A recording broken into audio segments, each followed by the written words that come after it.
वो सारी चीजें जो मेरे को एक गाड़ी से चाहिए थी वो पंच के अंदर मिल रही थी और उसकी वजह से मेरे को पंच को रिजेक्ट करना पड़ा। बट कभी कभी सच बताऊं ऑनेस्टली मेरे को खुद लगता है कि यार मैं पंच ले लेता, उसमें सनरूफ मुझे मिल जाता। लेकिन hello guys, welcome to new video. आज के वीडियो में भाई मैं एक रिप्लाई करने वाला हूं। मेरे पास भाई साहब बहुत सारे क्वेश्चंस आए थे जब मैंने फ्रॉन्क्स को लेकर एक वीडियो डाला था। उसमें बहुत सारे लोगों ने बोला भाई सेफ्टी रेटिंग नहीं है, पंच क्यों नहीं ले ली और कोई गाड़ी क्यों नहीं ले ली, एक्स वाई जेड बहुत सारे रिव्यूज आए थे। तो भाई वो सारी कंफ्यूजन में क्लियर करने वाला हूं और मैं बताने वाला हूं मैंने फ्रॉन्क्स ही गाड़ी को क्यों चुना था। भाई सबसे पहली बात मैं आपको बता दूं, जो मेरे पुराने व्यूअर्स हैं उनको पता है मेरे पास एक ट्राइबर भी है जिसको मैं ऑलमोस्ट 25,000 चला चुका हूं और वो एक 7 सीटर है। तो जब मैं पूरी फैमिली हम लोग कहीं जाते हैं तो उसको यूज करते हैं। दूसरी गाड़ी मेरे पास इयॉन थी जिसमें मैंने आफ्टर मार्केट सीएनजी लगाई थी, अच्छी खासी चलती थी। लेकिन उसके अंदर प्रॉब्लम क्या थी कि भाई एक तो वो बहुत ही ज्यादा कॉम्पैक्ट थी, छोटी थी। दूसरी बात ये कि आफ्टर मार्केट सीएनजी लगाने के बाद ना मेरे को ऐसा कोई प्रॉब्लम नहीं थी, लेकिन फिर भी मतलब वो मजा नहीं आता था। पिकअप में ना हल्का फुल्का फर्क था ही। दूसरी बात, वो थोड़ी पुरानी गाड़ी थी तो वो रेटल नॉइज वगैरह करती थी जो मुझे ना गाड़ी चलाते हुए बिल्कुल भी पसंद नहीं है। अब मैंने वो बेच दी थी। फिर उसके बाद क्या किया, मैंने उसको बेच दिया। तो अब मुझे एक ऐसी गाड़ी चाहिए थी जो भाई सीएनजी में हो और कंपनी फिटेड सीएनजी हो, कोई आफ्टर मार्केट सीएनजी नहीं देख रहा था, और छोटी गाड़ी हो जो कि मैं लोकली ज्यादा उसको चला सकूं। तो छोटी गाड़ी के हिसाब से भाई इग्निस भी मेरे दिमाग में थी। बट इग्निस के साथ प्रॉब्लम क्या था कि भाई उसमें सीएनजी नहीं आती थी कंपनी फिटेड, तो वो वाला मैंने रिजेक्ट कर दिया। उसके बाद एक चीज और मेरे दिमाग में थी कि भाई मुझे ग्राउंड क्लियरेंस हाई चाहिए, ऊंची ग्राउंड क्लियरेंस चाहिए, क्योंकि मैं पहाड़ों में बहुत ज्यादा ट्रैवल करता हूं। मेरा जो दूसरा चैनल है वो लिंक डिस्क्रिप्शन में है, किशोर राणा व्लॉग्स करके। उसमें आप देख सकते हो कि मैं काफी ज्यादा ट्रैवल करता हूं, स्पेशली उत्तराखंड में और पहाड़ों में, राजस्थान, ऐसी जगहों पे जहां पे थोड़ा बहुत खराब रास्ते रहते हैं और नीचे जो है वो पत्थर लगने का डर रहता है। तो मैं ऐसी ही गाड़ी देख रहा था जो ऊंची हो। तो फिर मेरे दिमाग में पंच भी आई, के अंदर सीएनजी भी लॉन्च कर दी कंपनी ने। सीएनजी लॉन्च करने के बाद पंच में एक प्लस पॉइंट और भी आया कि भाई ड्यूअल सिलेंडर था। सीएनजी होने के बाद भी बूट स्पेस उसमें ऑफर हो गया था।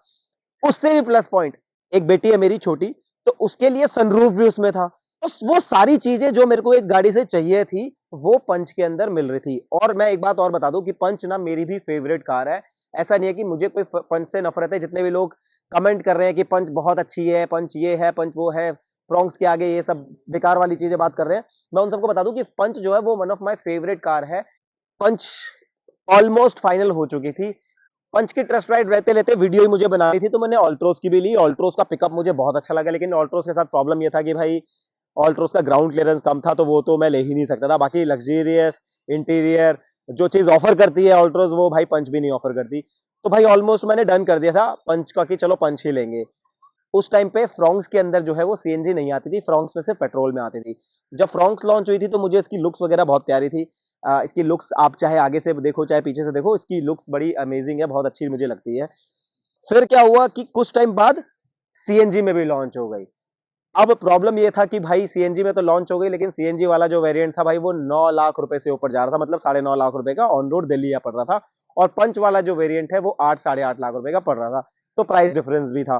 फिर मेरे दिमाग में एक चीज आई कि भाई पिछले 2-3 सालों में ना मैंने बहुत सारी गाड़ियां चेंज कर ली। जैसे इससे पहले मेरे पास वैगनार थी जो पुरानी हो गई थी, उसको तो मैंने बहुत साल रखा है, उसको मैंने 10-11 साल रखा। उसके बाद मैंने एटियोज लिया, एटियोज को मैंने सीएनजी लगाने के बाद फिर मैंने उसको बेच दिया। उसके बाद फिर ये इयॉन ली थी, इयॉन से पहले हमने ट्राइबर ली थी। और अब एक ऐसी गाड़ी मुझे चाहिए थी जिसमें भाई सरदर्दी ना हो। सरदर्दी इन द सेंस कि ऑफ कोर्स कोई नई गाड़ी लेते हो तो नई गाड़ी में 5 साल तक तो वैसे भी कोई प्रॉब्लम नहीं आती है, लेकिन बाई चांस अगर कोई प्रॉब्लम आ जाए तो भाई मेरा पर्सनल, मेरे जानने वाले 2-3 लोग हैं ऐसे, जिनमें से एक का वीडियो तो मैं बना चुका हूं ऑल्ट्रोज का। अगर बाई चांस कोई टाटा की गाड़ी में प्रॉब्लम आ गई तो भाई वो सॉल्व नहीं करेंगे। तो कहने का मतलब ये है, सर्विस सेंटर्स जो है ना टाटा के, हालांकि रूम्स हैं उनमें बहुत ज्यादा इंप्रूवमेंट आई है। अब बहुत अच्छे से ट्रीट करते हैं, काफी अच्छे से आप जाओगे आपको ग्रीट करेंगे, सारी चीजें बहुत अच्छी है। लेकिन सर्विस सेंटर की जहां तक बात है भाई, वो अभी भी उनको बहुत सुधार की जरूरत है। तो मेरे जब पर्सनल नोन में जो ऐसे लोग हैं, 2-3 एक्सपीरियंस ऐसे हो गए कि यार मेरी गाड़ी में बहुत बहुत बेसिक प्रॉब्लम है। जैसे किसी की इंजन जो है वो वायरिंग वगैरह में कुछ आई थिंक प्रॉब्लम है, या कुछ भी जो भी प्रॉब्लम है, उनके सारी लाइट्स वगैरह जलने लगती है। एक में वाइब्रेशन का इशू है तो एक में किसी को स्टेयरिंग का कुछ इशू है। तो इस तरीके के 2-3 बहुत ही माइनर से इश्यूज है। लेकिन भाई वो पिछले 1.5-2 साल से चक्कर लगा रहे हैं टाटा के शोरूम में, और वो हर बार मतलब बेसिक चीजों को ठीक करके, मतलब टेम्परेरी ठीक करके वो भेज देते हैं, उसके बाद दोबारा से वो खराब हो जाता है। अब एक बात बताओ, अगर कोई आदमी 9 लाख 10 लाख रुपए खर्च कर रहा है और उसके बाद गाड़ी, मिडिल क्लास फैमिली वाला जो होता है ना भाई, वो एक बार पैसा दे देता है, लेकिन उसके बाद ना उसको सरदर्दी नहीं चाहिए होती। आप देखोगे बहुत सारे लोग जो है वो 5-10 लाख रुपए एक ही बार में खर्च कर देंगे, लेकिन जो मेंटेनेंस है या फिर जो आफ्टर सेल्स सर्विस है या फिर जो उसकी कॉस्ट है उसको मेंटेन करने की या इकोनॉमिकल उसको चलाने की, वो हमेशा आदमी सोचता है कि कम ही रहे। यही रीजन है कि मारुति और हुंडई की गाड़ियां सबसे ज्यादा बिकती है। मारुति की एवरेज वगैरह काफी अच्छी है, तो इसलिए मारुति की सबसे ज्यादा बिकती है हुंडई से भी। तो वो मेरे दिमाग में भी था। तो भाई मैंने क्या सोचा कि मैंने कहा यार एक बात बताओ, अगर मैंने बाई चांस टाटा की गाड़ी ले ली, जबकि मेरी फेवरेट थी और मेरे को सब चीजें उसमें मिल रही थी जो मुझे चाहिए थी, मैंने कहा यार बाई चांस अगर मैंने टाटा की गाड़ी ले ली और भगवान ना करे कि उसमें कोई प्रॉब्लम आ गई, तो मैंने कहा सॉल्व तो करेंगे नहीं। और ये बात मैं तब बोल रहा हूँ जब मेरी अच्छी खासी जानकारी है टाटा में, तो ये सॉल्व तो करेंगे नहीं। तो वो एक पॉइंट था मेरे दिमाग में कि जिसकी वजह से मेरे को पंच को रिजेक्ट करना पड़ा। फिर दूसरी बात क्या आई, अब ग्राउंड क्लियरेंस की बात करें, भाई पंच की जो ग्राउंड क्लियरेंस है वो 187 है और इसकी ग्राउंड क्लियरेंस 190 है। हालांकि जो सिटिंग पोस्चर है, मतलब सिटिंग जो आपको कमांडिंग पोजीशन है, वो पंच में ज्यादा अच्छी मिलती है। हेडरूम भी जो है वो पंच में ज्यादा अच्छा मिलता है, स्पेशली जो है रेयर सीट्स में। बट लेकिन मुझे जो चाहिए था, ग्राउंड क्लियरेंस ऊंची चाहिए थी। आफ्टर सेल्स जो सर्विस होती है वो बहुत अमेजिंग मुझे चाहिए थी, जो कि 2 सर्विस में करा चुका हूँ।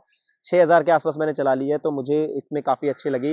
वहां के लोग काफी अच्छे से ट्रीट करते हैं आपको, मतलब आपको कॉल नहीं करना पड़ता, वही आपको कॉल करते हैं।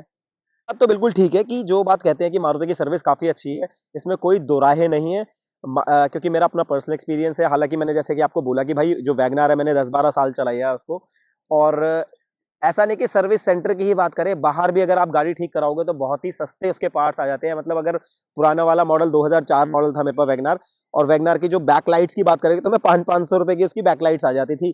और बाकी सारी गाड़ियों की आप देख सकते हो कि भाई किसी की 1000, 1500, 2000 ऐसे ऐसे आती है, तो उसकी 500, मात्र 500 रुपए में उसकी बैक लाइट चेंज आती थी। तो वो एक दिमाग में रहता ही है कि यार आफ्टर मार्केट सेल्स सर्विस या उसके पार्ट्स वगैरह है वो कितने महंगे होंगे।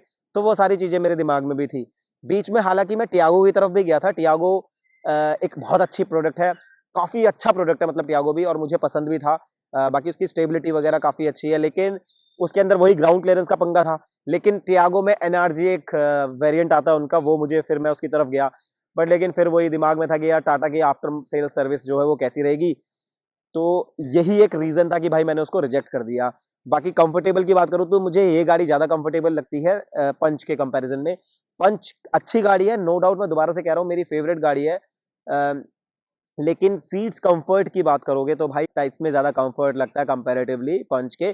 दूसरी बात, पंच में जब आप बैठोगे ना ड्राइविंग सीट पे, तो आपका ना ये वाला जो नी है, डजंट मैटर कि आपकी हाइट कितनी है, 5'7" मेरी हाइट है, उसके बावजूद भी मेरा जो ये पैर है वो लेफ्ट हैंड साइड में, उनका जो सेंट्रल कंसोल के बाद थोड़ा सा निकला हुआ है वो लगता है। तो वो भी एक रीजन था कि भाई लॉन्ग जर्नीज वगैरह पे जब हम जाएंगे तो कितना कंफर्टेबल राइड मेरे को दे पाएगी नहीं दे पाएगी। प्लस एक रीजन ये था कि यार वो 3 सिलेंडर है। हालांकि BS6 फेज 2 के अंदर वाइब्रेशन बिल्कुल भी नहीं है, आवाज बहुत कम है, बहुत कम है, बंद नहीं है, खत्म नहीं है। वहीं अगर आप फ्रॉन्क्स के अंदर बैठोगे तो आपको भाई सरदर्दी नहीं होगी बिल्कुल भी, 1% की भी इसके अंदर आवाज नहीं आएगी। अगर ये गाड़ी स्टार्ट होगी आपको पता ही नहीं चलेगा। हालांकि 2500 आरपीएम के ऊपर जब गाड़ी जाती है, जब आप इसको 100 से ऊपर ले जाओगे या 2500 आरपीएम से ऊपर ले जाओगे, तो ये थोड़ा सा साउंड ज्यादा करने लगता है।